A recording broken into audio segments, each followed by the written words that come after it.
एक तो जानकारी जुटाई है और भ्रमजाल से बचिए, क्योंकि भ्रमजाल में फंसे तो फिर धंसते चले जाएंगे। और आज हम इसी पर डिबेट कर रहे हैं। मधु जी, मैं आपके पास आ रहा हूं। मधु जी, जब गांव में पढ़ी लिखी जमात की बात लोगों के सर के ऊपर से जा रही है, तो ऐसे में फिर कौन दिशा दिखाएगा? धर्म दिशा दिखाएगा। अब तक आपने फील्ड में देखा कि कोई किसी को दिशा दिखा पा रहा है? जी, धर्म को दिशा दिखानी चाहिए, लेकिन आप किसी भी धर्म, किसी भी मजहब के लोगों को देखिए, उनको समझाने के लिए कोई भी आगे नहीं आ रहा है। ना तो पंडित आ रहे हैं, ना मौलवी आ रहे हैं, बड़े आश्रमों के महंत, कोई आगे कहाँ आ रहा है? टीकाकरण की बात पर कोई आगे नहीं आ रहा है। राजस्थान के हालात इस तरह के हो चुके हैं कि सब पंडित मौलवी सब अपने घरों में बैठे हैं, अपने मंदिरों मस्जिदों में बैठे हैं। क्या इन्हें खुलकर नहीं बोलना चाहिए? क्या सरकार और जो प्रशासन है, जो मीडिया है, जो अवेयर करने की बराबर कोशिश कर रहा है, आप देखिए, यदि ये सब पहले ही अवेयर हुए होते तो क्या दूसरी लहर इतना विकराल होती? आज की तारीख में, आज की डेट में प्रदेश में आज में 16 डेथ हो चुकी हैं कोरोना से, और अब तक का आंकड़ा देखेंगे आप तो 8,815 लोगों की जान कोरोना की वजह से चली गई है। नहीं, लेकिन क्या ये आश्चर्यजनक नहीं है? यही वो गांव के लोग हैं, यही वो शहर के लोग हैं जो कोरोना से सबसे ज्यादा प्रभावित हुए, जो लॉकडाउन की वजह से आज तक तड़प रहे हैं। कहने का मतलब ये है कि जो कोरोना की त्रासदी झेल रहे हैं, वो उस त्रासदी को झेलने को तैयार हैं। कल को हमारे पास खाना पीना होगा या नहीं होगा, इस बात की गारंटी नहीं है, लेकिन वैक्सीन नहीं चाहिए। हाँ, वो लॉकडाउन को झेल लेंगे, वो गरीबी को झेल लेंगे, दुकानें बंद हैं, सब कुछ बंद है, उनका व्यापार बंद है। क्यों? यदि वैक्सीनेशन पूरा हो जाता, जल्दी हो जाएगा, तो क्या वो खुलकर जी नहीं पाएंगे? उनका जीना आसान नहीं होगा? रोजगार के साधन नहीं खुलेंगे? ये उनको समझ नहीं आ रहा। उनको लग रहा है कि हम मर जाएंगे। अरे वैक्सीन नहीं लगाओगे तो भी तो लोग मर गए, जवान लोग मर गए। 45 प्लस के तो छोड़ो आप, उससे कम की उम्र के 22-23 साल के जवान बच्चे भी चले गए। ठीक है, अब्दुल साहब, मुझे एक बात बताइए। देखिए, मेरा मकसद किसी को हर्ट करना नहीं है। हो सकता है मेरा सवाल अजीब सा लगे अब्दुल साहब, लेकिन मैं पहले ही माफी के साथ ये सवाल आपसे पूछ रहा हूं। देखिए, जो हमारे मुस्लिम भाई हैं, गौ तस्करी की शक की अफवाह के शिकार बन जाते हैं, तो ऐसे में मुस्लिम वर्ग को तो ये समझना चाहिए कि अफवाहें कितनी बुरी चीज हैं। लेकिन हो क्या रहा है कि एक बयान आया जिसने कहा कि वैक्सीन की आड़ में दूसरी मंशा है हुक्मरानों की, नपुंसक बना दो, पॉपुलेशन नहीं बढ़ेगी, और एक वर्ग ने उसे कैच भी कर लिया। ये क्या है? मतलब हर चीज का एक धार्मिक एंगल ढूंढकर विरोध कर लेना क्या आदत बनती जा रही है? देखिए, मेरा ख्याल ऐसा है, मेरा ये मानना है कि ये सारी वजह जो है इस बात के लिए ये गलत चीजें फैल रही है कि मान लीजिए मैंने वैक्सीन लगवा ली, तो मेरी अपनी ड्यूटी बनती है कि मैं कम से कम 10-20-50 लोगों को समझा के और वैक्सीन के लगवाने की बात कहूं और इसके फायदे नुकसान गिनाऊं। लेकिन मैंने ये देखा है कि मीडिया में भी कहीं पर वैक्सीन के नाम पर मारपीट हो गई, दंगा हो गया। तो चलिए, हो गया, एक दफा दिखा दें आप, बात खत्म। अब उसको बार बार दिखाएंगे तो लोग कहते हैं, अरे देखो उस गांव में मारा था, अरे ये बड़ी गलत चीज है। नहीं, और ये किसने बड़ी मारा बुरी था, चीज क्यों है। मारा था, क्या वो जानकारियां नहीं जुटाना जरूरी है? नहीं, देखिए, लोगों को वैक्सीन नहीं मिल रही है, वो ज्यादा से ज्यादा वैक्सीन चाहते हैं, इसलिए भी झगड़े हुए हैं। देखिए, तो वो मैसेज तो हुक्मरानों के लिए है, वो मैसेज किसी वर्ग के लिए तो नहीं है ना सर। इसको आप कहिए कि जरूर कि वैक्सीन नहीं मिल रही है, लेकिन मेरा जो कहना है कि जो चीजें इंसान को डराती है उसको बार बार अगर हम कहेंगे तो कच्चे लोग जो कम सोच रखते हैं, सर कम सोच क्या सर? बात को तो पहले पकड़ेंगे। अगर वैक्सीन के लिए मारामारी हो रही है, लोग वैक्सीन चाहते हैं, तो उसमें कम सोच कहाँ है? उसको समझने का तरीका लोग अलग अलग कैसे ले सकते हैं? अरे भाई, वैक्सीन के लिए तो कही है, लेकिन वैक्सीन नहीं लगवाने वालों की बात, जो नहीं लगा रहे हैं, डरे हुए हैं और वो कोई गलती करते हैं, तो उनको तो हम ठीक करेंगे।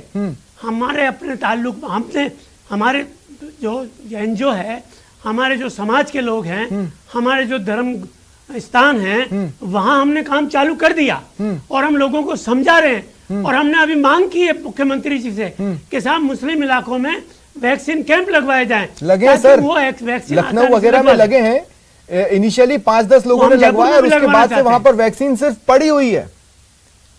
नहीं, देखिए, पड़ी हुई ऐसा तो नहीं है, पड़ी हुई है, लोगों ने लगवाए हैं और लग रही है और तादाद बढ़ रही है।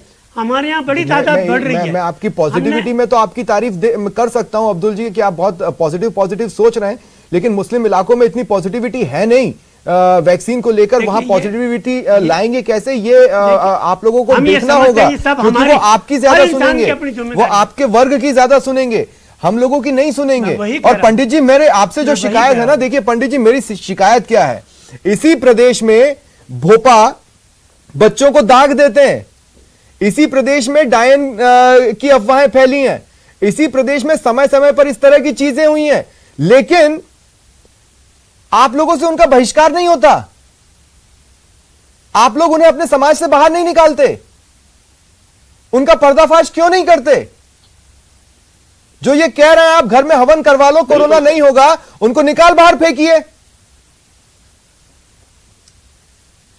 बिल्कुल सर, आपकी बात सही है। ऐसा राजस्थान और बहुत सारे भारत के कई ग्रामीण इलाकों में आपकी बात जो आप कह रहे हैं बिल्कुल सही हो रही है, लेकिन सर आप उन लोगों से भी बात करिए जो एक एक साथ में हजारों लोगों से प्रवचन करवाते हैं, भागवत करवाते हैं, लेकिन वो लोग अभी तक आपने उन लोगों को क्यों नहीं आगे लाके खड़ा किया कि आप वैक्सीन लगाएं, जिससे उनसे धर्म से लोग काफी जुड़े हुए हैं। हमने उनसे प्रयास करे हैं। सर आप लोग शास्त्रार्थ करते हैं ना, ऐसे लोगों को पकड़ के शास्त्रार्थ कीजिए और ले आइए, किसने रोका है? मैसेज तो लोगों में जाएगा ना, दिशा दिखाना। शंकराचार्य कहते हैं कि वो दिशा दिखाना चाहते हैं, पर दिशा दिखाई कहां?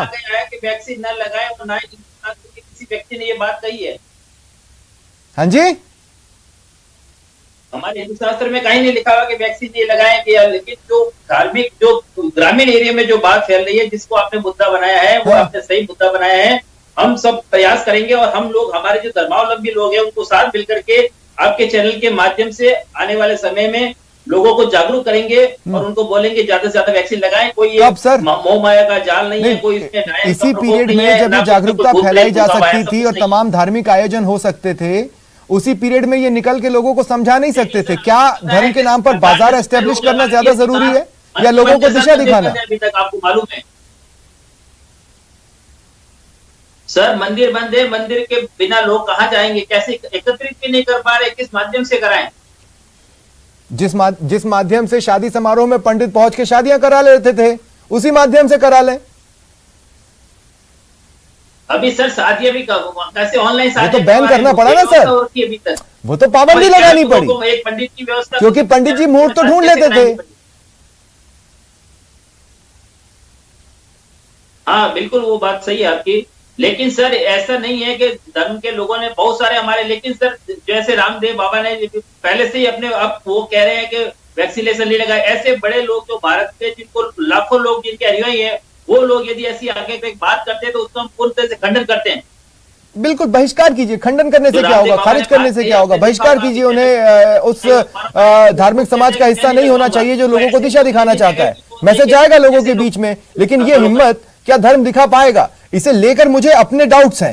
एक बार फिर मैं डॉक्टर अनुजा आपके पास आ रहा हूं। डॉक्टर अनुजा, आप विश्वास मानिए, समय समय पर अलग अलग अफवाहें रही, जैसा कि मैं आपसे पहले भी डिस्कस कर रहा था, चोटी कटवा ले लीजिए या बच्चा चोर ले लीजिए, इस हद तक दिमाग पर हावी हो गई कि एक रैशनल थिंकिंग खत्म हो गई। लेकिन अब मेरा सवाल यह है कि क्या अफवाहें मेल और फीमेल्स में डिफरेंशिएट करती हैं या डिफरेंट तरीके से उसको ग्रैस्प करते हैं मेल और फीमेल्स?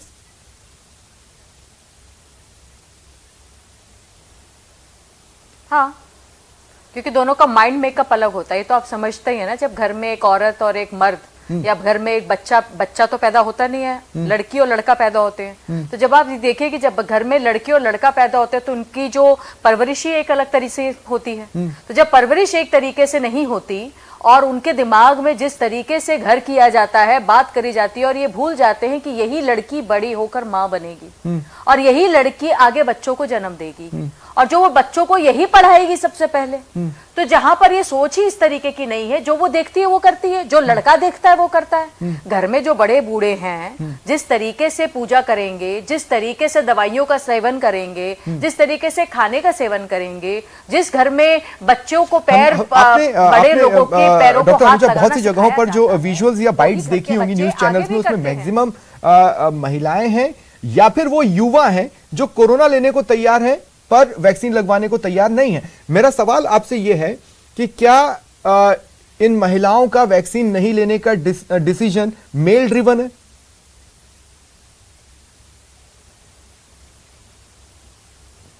देखो ये सिर्फ यही नहीं है, पार्लियामेंट में भी है। सो औरतों को इस पोजीशन पे रखा जाता है कि जो आदमी उसका परम पिता है और उसका परम क्या नाम है, उसका डोमिनेंट फिगर है, वही उसको देखेगा, वही बताएगा। वो ये भी बताएगा कि वोट किसको करना है, वो ये भी बताएगा कि घर में खाना किसमें। ये वहां है जहां औरत सक्षम नहीं है, ये वहां है जहां औरत फाइनेंशियली स्ट्रांग नहीं है, ये वहां है जहां पर उसने अपने घर में पीछे से देखते आई है कि यहाँ पर दादी, नानी, मम्मी, बहन, मासी सब एक ही तरीके का रास्ता, और एज अ विक्टिमाइजेशन जिसको हम कहते हैं। तो जहां पर एक तरीके की सोच चलती चली जाएगी, वही सोच आगे भी करी जाती, क्योंकि उनको ये बताया नहीं जाता कि तुम एक विक्टिम हो, उन्हें ये कहा जाता है ये प्रथा है और ये प्रथा ऐसे ही नहीं तो फिर चलेगी। इरेशनल माइंड को आप समझाएंगे कैसे? ये एक अहम सवाल हो जाता है, क्योंकि